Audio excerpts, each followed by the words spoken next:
All right. These simple principles of genetic change and selection, applied repeatedly over billions of cell generations, are the basis of evolution, the process by which living species become gradually modified and adapted to their environment in more and more sophisticated ways. Evolution offers a startling but compelling explanation of why present-day cells are so similar in their fundamentals. This is probably the best proof. There's a lot of proof of evolution, and a lot of it is just common sense. But one very simple proof is that if you look at the DNA of early organisms, you can actually see and chart on a tree of life, or a more complex chart, exactly when certain things happened. For example, one protein I've studied very closely is called oxytocin. Oxytocin is a hormone, sometimes called the love hormone, jokingly. It's an octamer, I believe, or nonomer. It started off as an octamer, and it actually evolved from a different hormone called vasopressin. So fish had vasopressin before humans existed, and oxytocin was made just in a molecular accident by mutating by that low fidelity copying mechanism. Oxytocin just happened to be created. And over an evolutionary tree branch, you can see exactly when oxytocin showed up in evolution. So you can see when it showed up in organisms. And oxytocin is a fascinating little protein, sometimes called, like I said, the love hormone. You make oxytocin when you hug somebody or kiss somebody. Dogs make a stream of oxytocin when they see their owners. I don't like to use the word owner, but when they see their living companions. So it's very interesting how this protein works. But what's more interesting to me is that you can see what species have oxytocin and what species don't.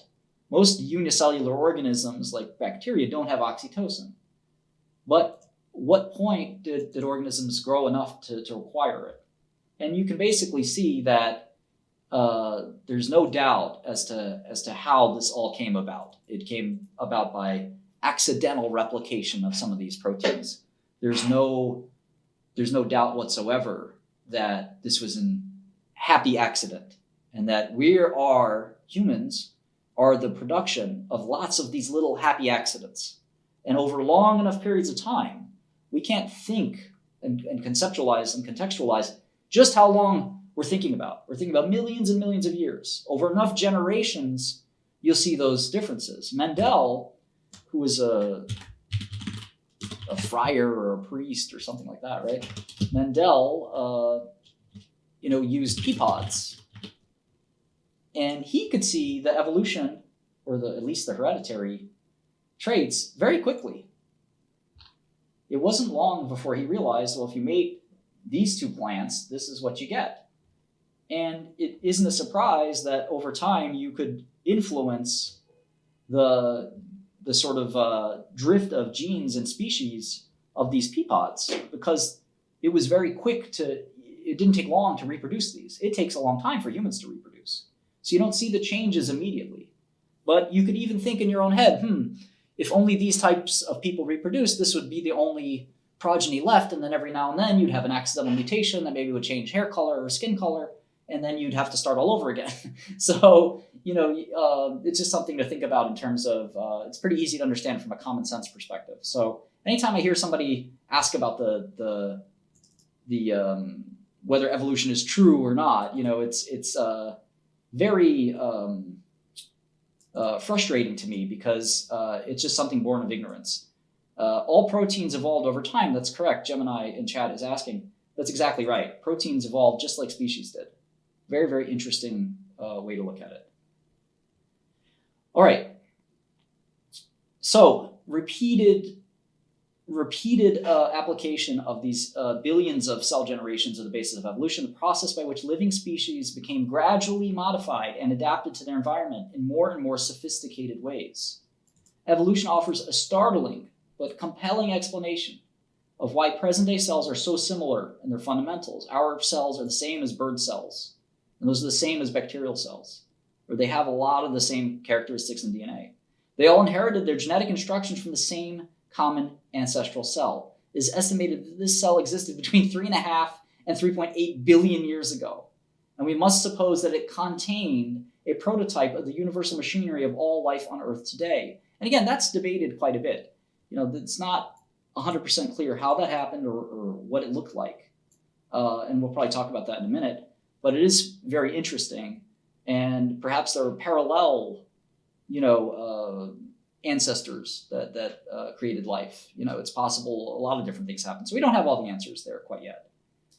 Through a very long process of mutation and natural selection, the descendants of this ancestral cell have gradually diverged to fill every habitat on Earth with organisms that exploit the potential of the machinery in a seemingly endless variety of ways. Well, I would dispute that a little bit. We actually have quite a similar need for things like ATP and other molecular nutrients. So I'd say that we're actually more similar with other organisms than maybe it's being said here. But regardless, mutations are mistakes in the DNA that change the genetic plan from that of the previous generation. Imagine a shoe factory. Would you expect mistakes in copying the shoe design to lead to improvements in the shoes produced? Explain your answer. Unintentional changes in copying shoe design. Well, I'd say most of those changes would not be good, right? But every now and then you might say, okay, let's use rubber instead. Let's use this or that. And maybe you would make a positive change. And then you'd say, okay, let's put that in our new, factory plan. All right, genes provide instructions for the form, function, and behavior of cells and organisms. And we're going to probably wrap this up relatively soon and go to the next Harvard course. We're doing 5 different Harvard courses, undergrad courses today. Thanks for joining me. It's going to be like a bit of a marathon stream.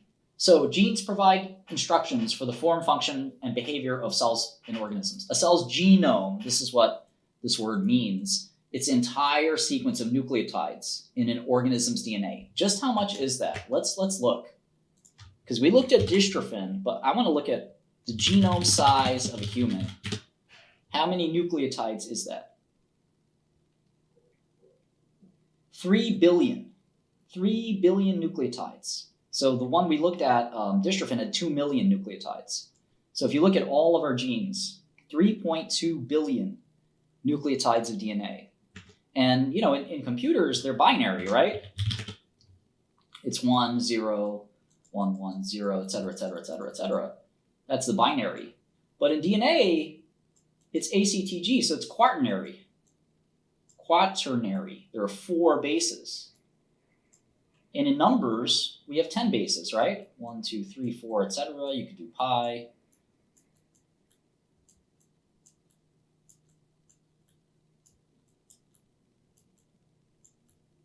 Et cetera, is the base 10 system. And in other computers, we have hexadecimal, right? And that's base 16. So our DNA is in base 4. There are 4 ways to distinguish. And of course, they're not little A's, T's, C's, and G's written in our DNA somewhere where you could look in a microscope and see, oh, look at that, that's an A. No, it's a molecule called adenine. These are different molecules. So they're not letters, so to speak, but their body kind of treats them the way we look at letters or codes. This is kind of a code. And the code gets more complex. When we look at amino acids, you're kind of talking about a base 20 system with amino acids. And amino acids have different letters like V or M or G and S. So you can go down Q, R. All these amino acids stand for these. All these are code for a specific amino acid. And again, if you look at a protein really closely, you don't see these letters. You see a little amino acid. So you can kind of make more complexity with more, a bigger kind of base system, right? To some extent, you can compress more information. But the beauty of binary code is how fast you can work with it. Well, DNA works very quickly too. So we'll kind of think about this sort of computer software version of biology, which is rapidly intersecting with real biology every day. And sometimes it's called bioinformatics. But I want you to keep that in the back of your mind, especially if you have a background in computers. So 3 billion base pairs. Well, I'm writing the program. Let's see, I wrote a program here earlier. Let's see how big this program was.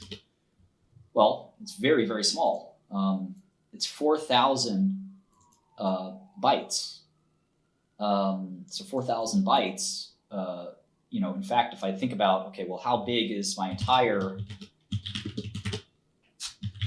there used to be ways to do this. If I look at my entire programming system, how many bytes is that? I don't know, it's probably quite a lot, but is it 3 billion bytes? Well, what is 3 billion bytes? That's 3 gigabytes, right? So we have 3 gigabases. It's one way to look at it. So the one program I wrote to basically calculate duplications in the database is maybe like an insulin. It's small, but this entire folder, which is full of things called node modules, which take up a lot of space, basically other people's programs, they add up to quite a lot. And that's probably a good way to think about how large the human body is, or the genome. 3 billion base pairs, so 3 gigabytes of data.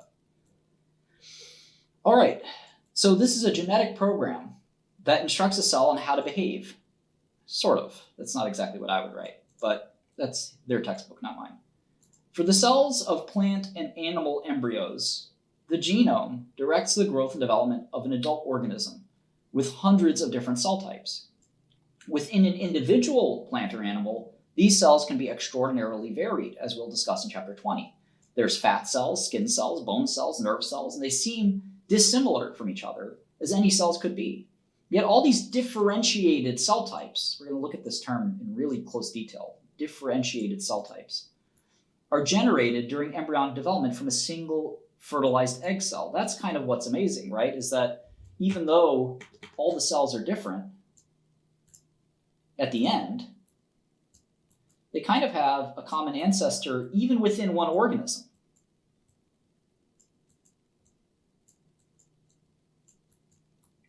And there's this old saying in biology, phylogeny or ontology recapitulates phylogeny.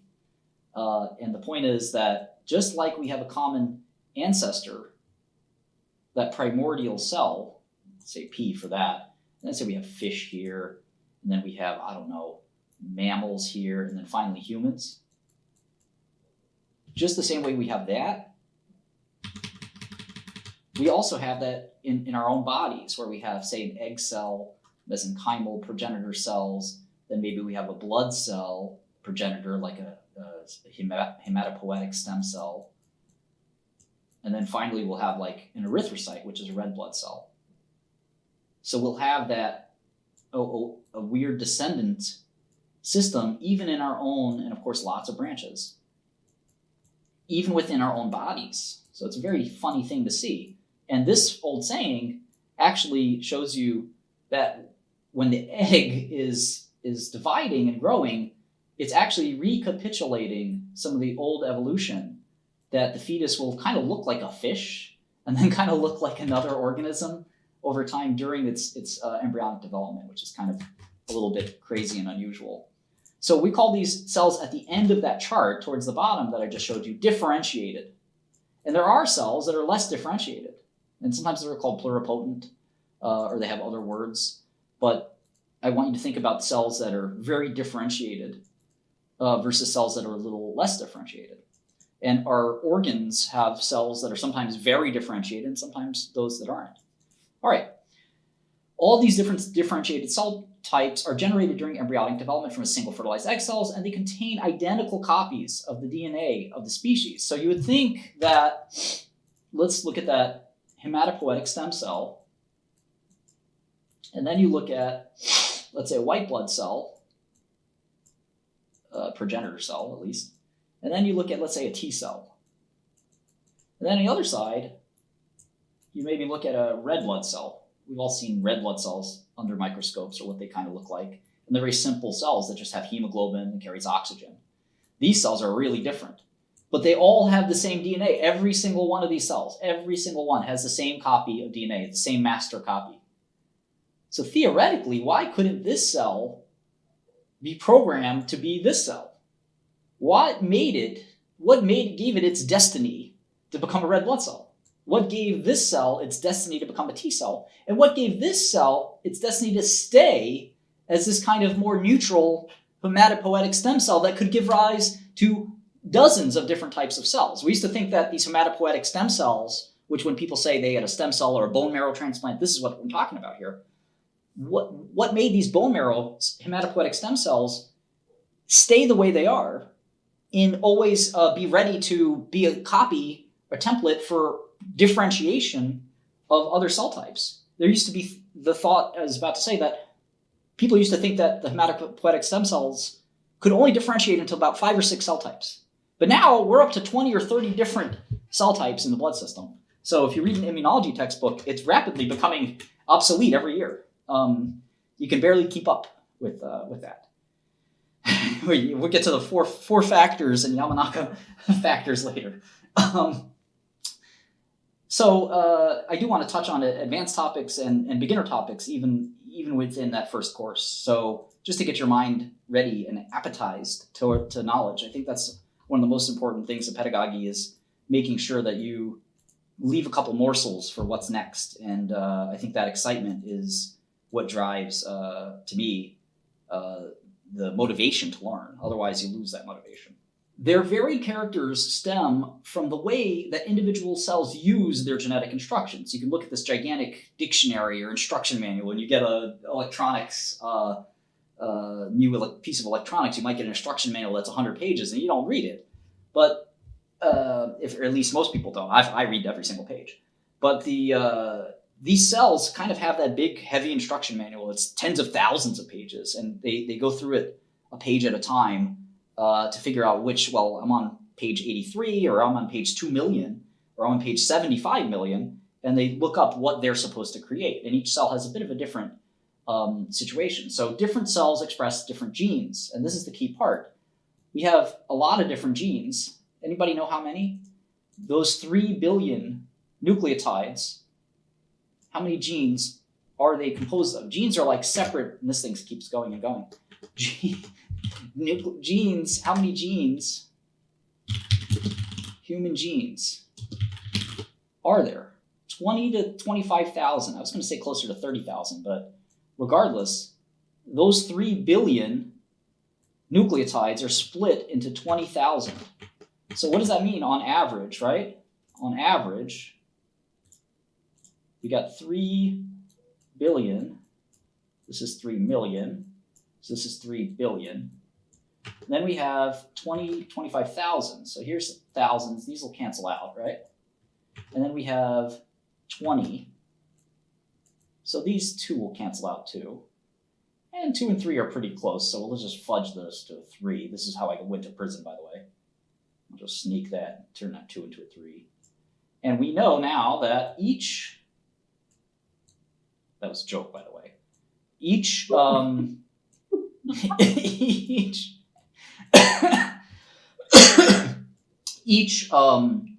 gene has 100,000 nucleotides. I did not commit a crime, for what it's worth. That's what I was accused of. But it is what it is, and that's ancient history. 100,000 nucleotides per gene. So there's 25,000 genes, roughly.